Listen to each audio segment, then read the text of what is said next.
Ketika kondisi perekonomian semakin memburuk, banyak orang yang mengajukan utang sebagai solusi kebutuhan finansialnya. Saat ini, produk kredit semakin beragam. Dan memang benar, bahwa semakin banyak orang yang mengandalkan kredit sebagai kunci kebutuhan pendanaan skala besar mereka.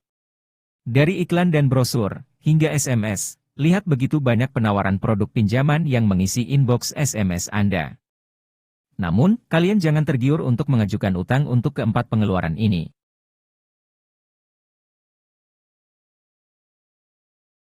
Nomor 1, biaya pendidikan anak. Mengapa harus berhutang jika Anda bisa mempersiapkannya sekarang? Untuk kalian pasangan yang baru menikah, pernahkah berpikir untuk menabung demi masa depan anak-anak kalian nanti? Mungkin tidak, karena banyak orang tua berpikir bahwa mereka dapat memperhitungkan biaya pendidikan anak mereka nanti ketika mereka beranjak remaja.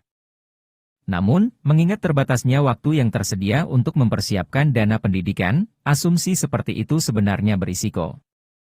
Kalian para orang tua harus tahu, persiapan ini tidak akan terjadi dalam sekejap.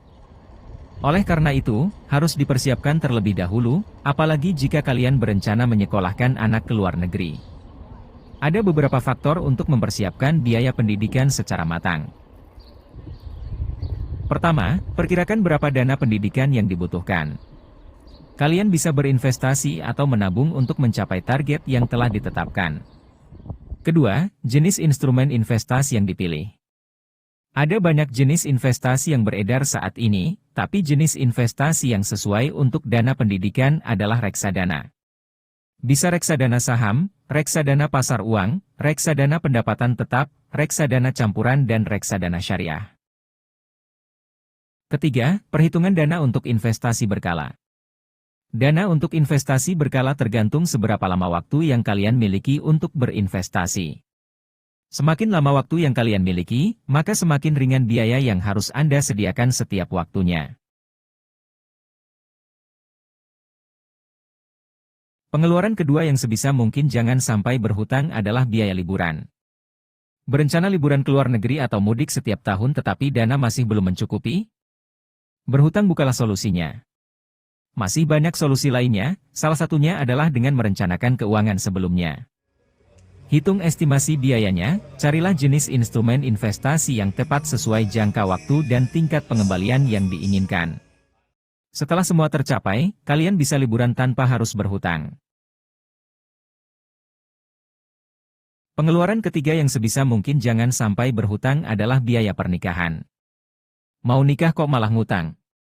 Biaya pernikahan memang semakin mahal, tapi coba cari celah untuk bisa menghemat pengeluaran, bukan memilih jalan ninja dengan mengajukan hutang.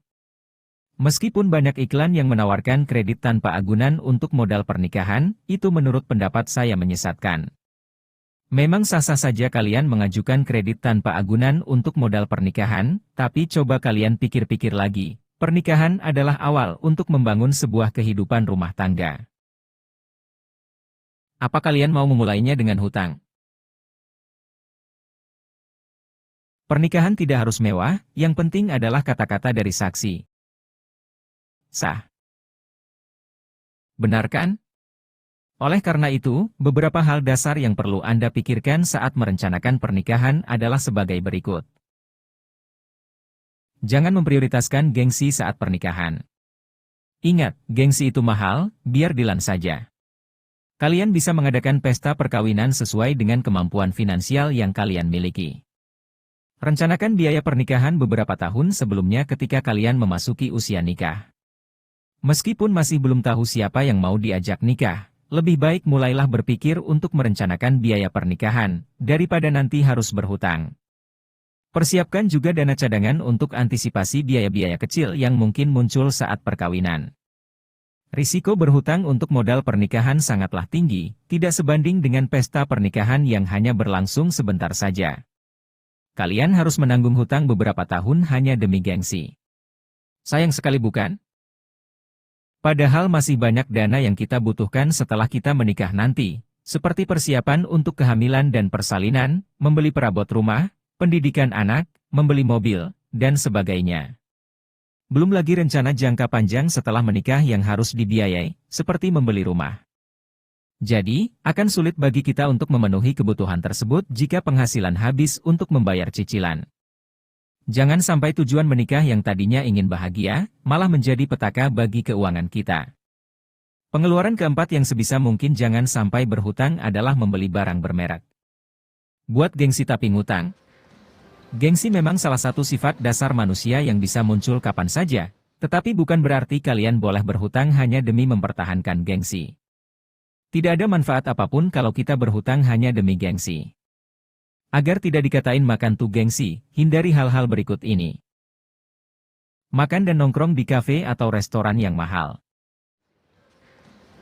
Beli barang branded supaya tampak keren dan kaya.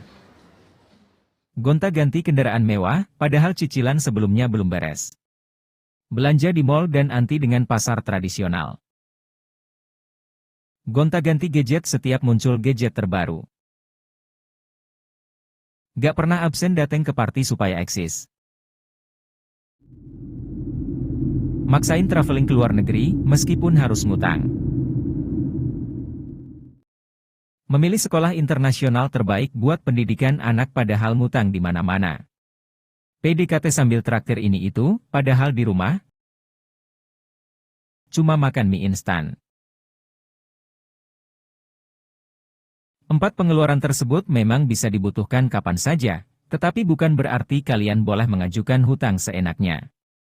Kalau kalian sering merasa kepepet uang dan butuh uang, berarti kalian harus mempersiapkan dana darurat. Dana darurat atau emergency fund adalah sejumlah uang yang kalian sisihkan dan hanya dipakai ketika terjadi hal yang tidak terduga atau kejadian darurat.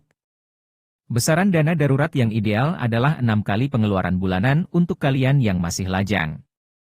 9 kali pengeluaran bulanan untuk kalian pasangan muda yang belum memiliki anak. 12 kali pengeluaran bulanan untuk kalian yang sudah berkeluarga dan memiliki anak. Selama kalian sudah memiliki perencanaan untuk dana darurat, walaupun masih harus mencicil, kalian sudah melangkah ke jalan yang benar, dan dengan strategi yang tepat, kalian pasti tidak akan kepepet uang lagi. Semoga video ini bisa bermanfaat bagi kalian, terima kasih.